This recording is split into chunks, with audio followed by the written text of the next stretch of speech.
The USS Gerald R. Ford, CVN-78, the US Navy's newest and most technologically advanced aircraft carrier, has now endured one of the longest and most demanding deployments of the post-Cold War era. Since departing Naval Station Norfolk on June 24, 2025, Ford has been deployed across multiple theaters, supporting operations in Venezuela, the Eastern Mediterranean, the Red Sea, and the recent war in Iran. This month, the deployment reached a historic milestone of 295 days at sea, the longest post-Vietnam carrier deployment for a US flat top. And that number just keeps rising. But with the Ford still under pressure, it raises a serious question. What condition is the ship in, and what will it take to bring America's flagship carrier back to peak readiness? The USS Gerald R. Ford is not simply another American aircraft carrier rotating through deployment cycles. It is the lead ship of the Navy's next-generation carrier class, designed to replace the aging Nimitz-class aircraft carrier fleet over time and serve as the backbone of US naval aviation for decades. At roughly 100,000 tons and powered by 2 nuclear reactors, Ford was built to launch more aircraft sorties with fewer sailors while integrating technologies intended to increase combat efficiency and effectiveness. It is the very best of American naval technology and capability. Its systems include the Electromagnetic Aircraft Launch System, EMALS, which replaced traditional steam catapults, the Advanced Arresting Gear Recovery System, new weapons elevators, and expanded electrical generation capacity. That improved electrical capacity is an asset now, but it's also designed for the future, creating the capacity for Ford to accommodate future weapons, including directed energy systems that are famously energy-intensive. Because Ford was built to introduce the systems and operating model the Navy wants across future carriers, its condition is of particular importance.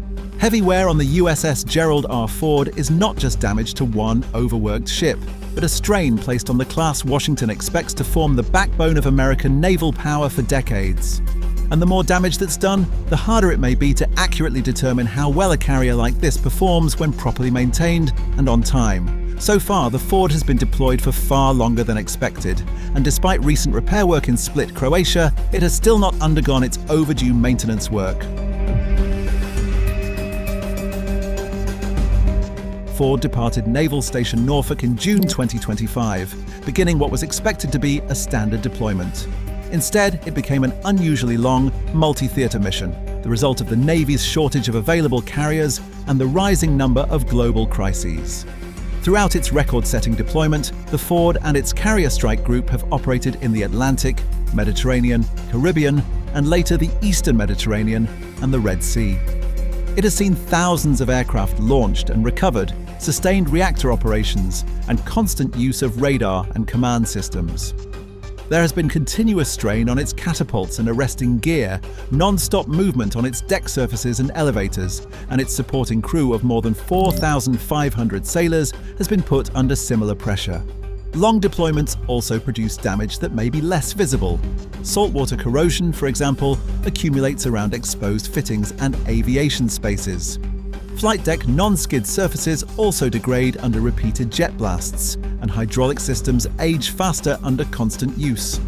Even plumbing, laundry systems, refrigeration, and ventilation machinery become problems when used non-stop for nearly a year.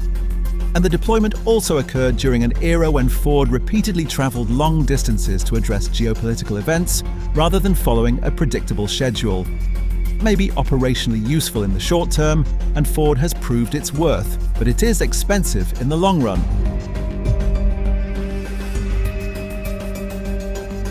The strain on Ford became global news in March 2026 when a non-combat-related fire broke out in the ship's main laundry facilities while the carrier was operating in the Red Sea. The Navy said the blaze injured sailors but did not damage the propulsion plant, and that the ship initially remained mission-capable. Later reporting said the fire affected berthing areas and forced repairs before Ford resumed full operations. The ship subsequently entered Suda Bay Naval Base for assessments and repairs before continuing to Split, Croatia, where additional maintenance, resupply, and crew rest were conducted.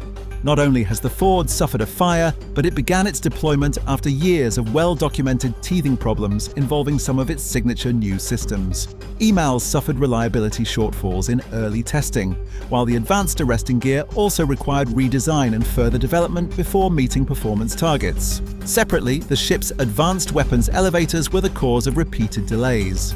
While many of those issues were progressively corrected, prolonged operations leave less room for deferred maintenance, and the Ford is overdue.